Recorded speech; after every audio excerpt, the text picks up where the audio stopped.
سلام البنات، مرحبا بكم معايا فيديو جديد على قناتكم عالم مايار. الفيديو ديال اليوم عبارة عن طريقة تحضير البليغات، نوع من المعسلات الرمضانية كتجي مقرمشة ولذيذة بزاف، يعني عندها طعم خاص ومغاير على الشبكية وعلى المعسلات الاخرين. انا هنايا البنات استعملت يعني المقدار نتاع كيلو الا ربع، يمكن لكم نتوما تستعملوا يعني مقدار نتاع نص كيلو الا ربع، والبنات اللي بغاو يعني اي نوع من هاد العبارات يقولوها لي نخلي لهم، يعني غادي نجاوبهم ونعطيهم العبار.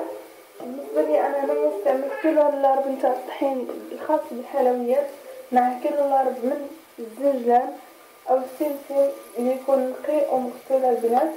غادي نستعمل 5 ديال المعالق نتاع الزبده اللي رديتها فوق العافيه حتى شربت من الماء، يعني بقات لي غير الزبده، عبرت منها 5 نتاع المعالق كبار مع 4 المعالق كبار نتاع زيت المائده. غادي نحتاجو اصفر بيضه، وغادي نحتاجو قبيصه الملحه مع معلقه كبيره نتاع النافع او الشمر، ومعلقه صغيره يعني تكون عامره مزيان منهم بجوج، معلقه صغيره عامره مزيان نتاع النافع، ومعلقه صغيره تكون عامره مزيان من القرفه. بالنسبه للخليط انا هنايا كاين البنات اللي كيجمعوه يعني بكميه نص قد الماء قد ما زهر لا كيخلطوهم بجوج. انا هنايا لا، يعني كتبت الكاس الا ربع تاع الزهر وباقي الكميه غادي نجمع بالماء، يعني يكون عادي ما سخونش وما باردش، يعني ما ضروبيني. نبداو على بركه الله البنات. ونسيت البنات خميره حمراء من فئه 8 غرام، يعني كافيه سواء استعملنا نص كيلو ولا كيلو الا ربع ولا كيلو، راه كنديرو غير خميره وحده. غادي نبداو البنات، غادي ناخذ الدقيق نتاعي، نتمنى الصوره تكون واضحه. غادي نضيف له الزنجلان، كما قلت لكم الزنجلان خصو يكون يعني منشف مزيان ما يكونش ساذج. غادي نضيف له الملحه والنافع والقرفه، ونحاول نمزج هاد المكونات باش يتخلطوا مزيان.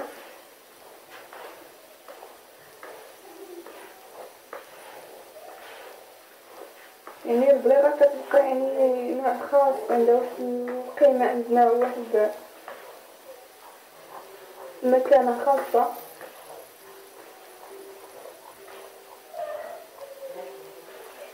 بالنسبه لي انا اذا ما كانتش البليغه يعني بحال ما كايناش الشباكيه، يعني بحال هنا البنات من بعد ما خلط المقادير ديالي مزيان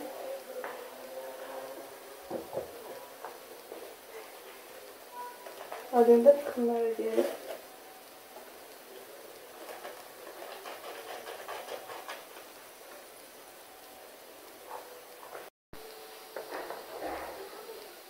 كنضيف اصفر البيض ديالي. الاصفر والبيض هاد باش كيعطينا ديك التعليكه الحلوه ديالنا. كنضيف الزبده اللي مخلطه مع الزيت، باش تكونوا كتنشفوا البنات الزبده حدا ولا تمشي تحرق فيكم. كنضيف ما زهر، كنحاول نجمع الخليط. الزنجلان البنات نخليوه ينشف على خاطرو، ما خصوش يكون ديجا محمر ولا ناشف في الفران، حيت هكا غادي يتحرق لنا باش نجيو نقليوه. هي خفيفه بغيتها تقلى.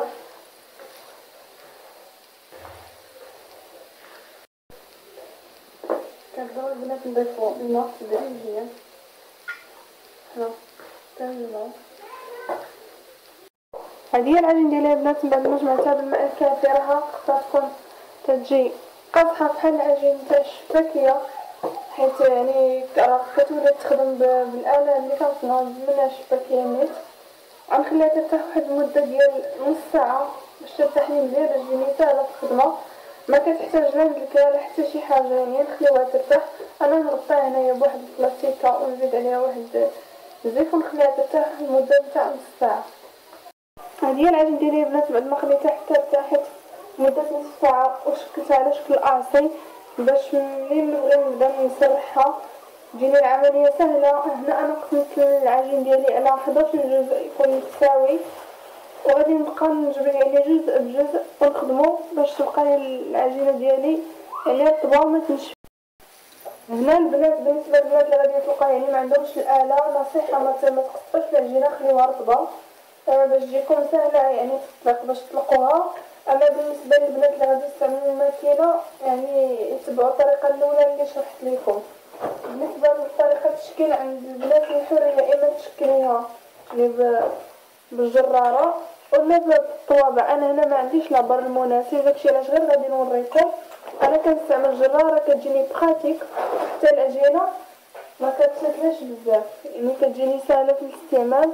ونصيحه البنات باش تنجح معكم هاد الحلوه خليو العجينه ترتاح. انا قلتلكم نص ساعه، ولكن الا كان عندك الوقت غير خليها ترتاح، وكل ما ارتاحت كل ما كتجي احسن. بالنسبه للبنات انا اللي تلقوها يعني بالمدلك، انا فرشنا ميكا، ضروري نفرش ميكا ولا شي حاجه سطح فوق سطح العمل وتحت العجينه. نوريكم طريقه يعني هذه سهله، يعني اي وحده يمكن لها تعملها وتلقاو العجينه تكون رقيقه. انا عايزه نوريكم البنات يعني هذا راه ماشي هو العبار اللي كتجي فيه البليغه، كديريها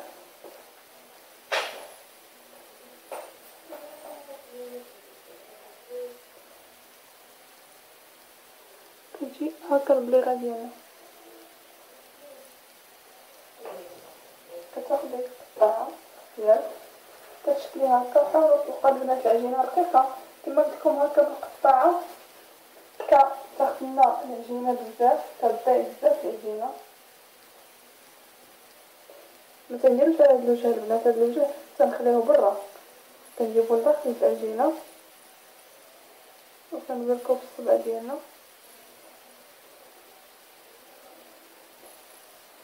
يعني افضل طريقه بالنسبه لي انا هي الجراره، واخا بالنسبه للبنات اللي ما كيشدوش العبار مسطره بنادم يغسلها مزيان. كنبرك حنا شويه باش نبسط العجينه، كنجيب الطرف الاخر وكنبسط بصبعي باش ما تحليش في القليه.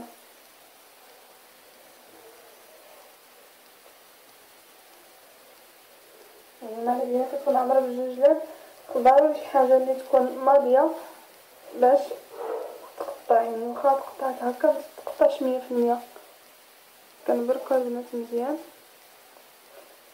ونحطوها. بالنسبه لهذه راه كتعطينا شكل كبير. نتوما البنات راه كاينين اشكال يعني وعبارات في السوق، يعني خذوا العبار اللي غادي يناسبكم.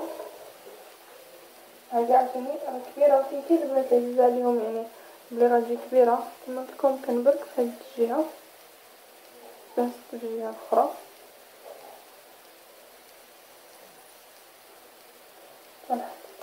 بالنسبه للجراره كما قلت لكم البنات انا كتجيني افضل. هذه بالنسبه للبنات اللي غادي يستعملوا. هذا راه انا ولي نشكلها مديرهاش كما انا عندي هنا، غادي على حساب العبار اللي انا بغيت واللي انا يعني مرتاحه فيه. كتعجبني انا. هنا البنات نوريكم الطريقه يعني بالجراره. انا كنت باغا نصور لكم بالماكينه ديال الشباكيه وديال الرزيزه، للاسف طاحت لي اليد ديالها وتعوجات مبغاش تعاود تخدم لي. ما انا مولفه يعني كندوزها فيها الرقم 6 كيسهل لي العمل بزاف وكنربح بزاف الوقت. كلكم لما تطلقوها في البلاصيكه كما يمكن لكم تطلقوها هكا في البلاصيكه كتبقى تحرك في الخدمه. كنظن انا هكا افضل. ونصيحه البنات لا شفتو يعني الحلوه ديالكم فاش كتطلقوها هكا كيتفرد لكم من هاد الجوج، نعرفوا بلي ان راه الطحين كتر وبلي العجينه ديالكم قاصحه. نزيدو لها شويه ديال الماء ولا شويه ديال المزهر ودلكوها شويه، خليوها تجيكم شويه خفيفه. يعني كنتو غادي تلقاوها هكا بالمدلك باش تجيكم سهله. كما كتشوفوا البنات انا كنسرحها ورش شويه الطحين باش ما تلصقش، وهي راه خصها تطلق خفيفه يعني تكون رقيقه باش تجي مقرمشه.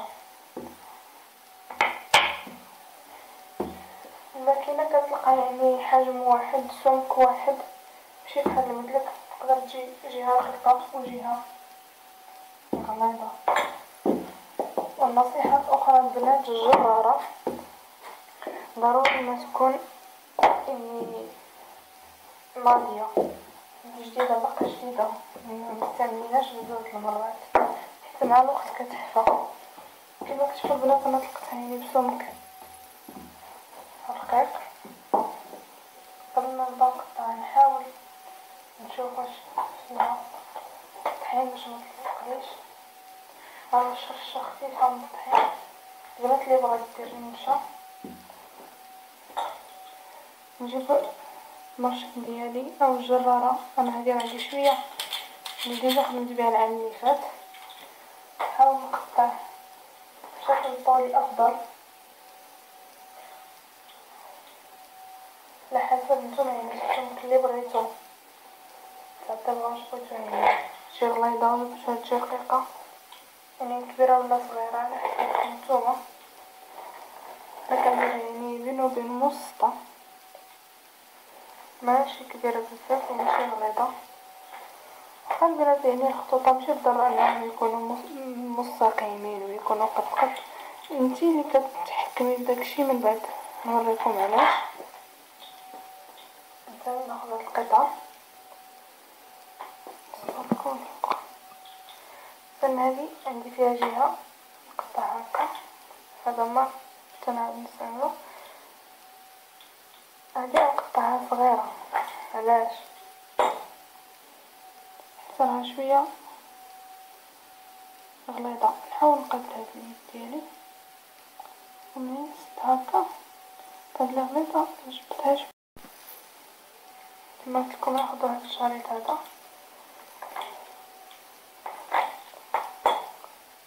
بهذا الشكل، كنجيبو الوجه اللي كيكون يعني في الاسفل اللي كيكون فيه الطحين، ديروه تندركوه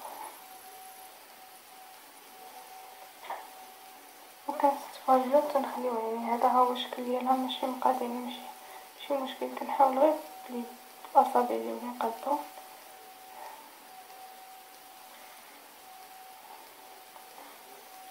يعني هادشي اللي تيشفط البنات نجمعوه ونولي نديرو في الميكا ما كتليكينش.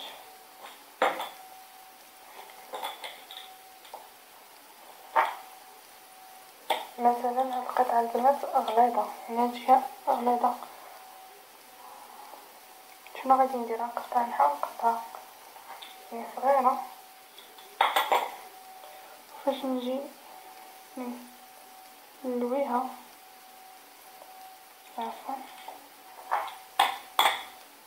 فاش نجي نلويها عادي وكرة غادي نحاول نجبدها هكا متبقاش غليظه. يعني تبع الحيال باش ما تضربيش انا المرات ولا تبانلك غليظه تعاود تزيدي تلقيها كما كتكون. الا جاتنا الحبه غليظه حاولوا البنات تقطعوا مربعات باش تسهل لكم العمليه.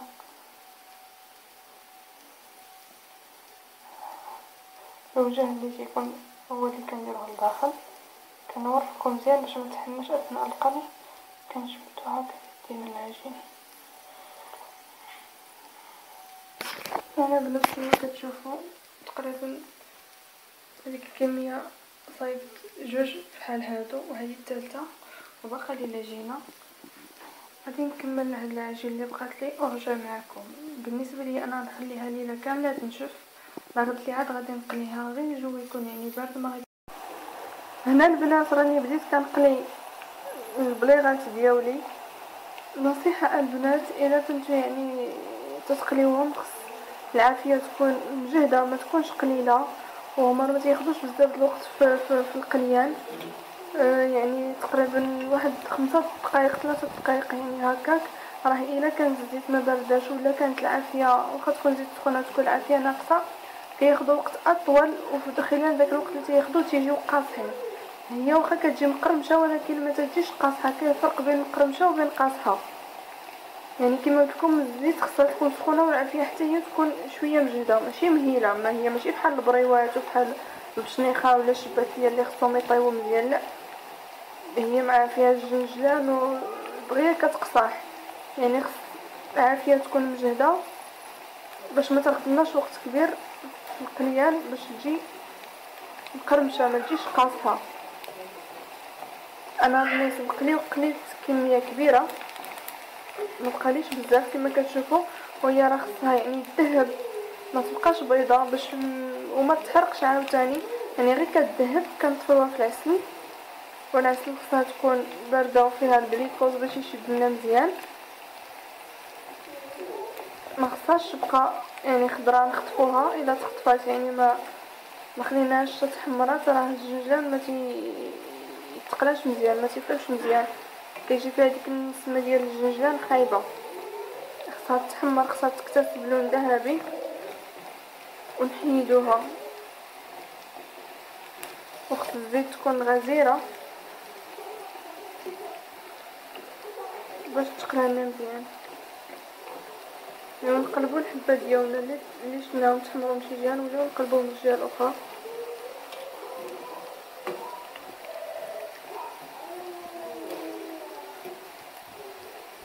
كما كتشوفوا البنات هذا هو اللي خصها تكتسب،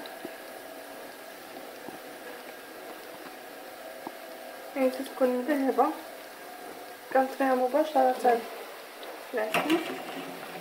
كما قلت لكم العسل خصها تكون بارده باش تشد لنا في الماء الساله. يعني البليغه الدور اساسي تقريبا عندها هو في الطياب. كما قلت لكم حذاري البنات يعني باش ما تجيكمش قاصحه. هنا نحطيها في العسل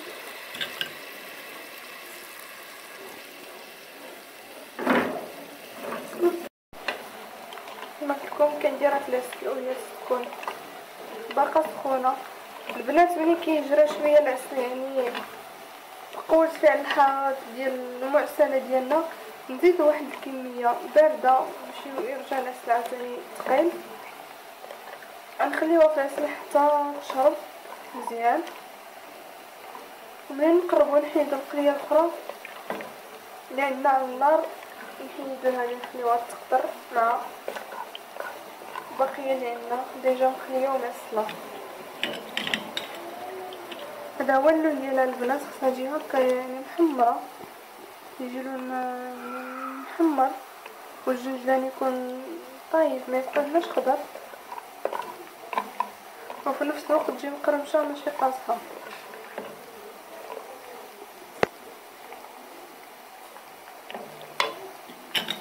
انا غادي نكمل تقليه الكميه اللي بقات.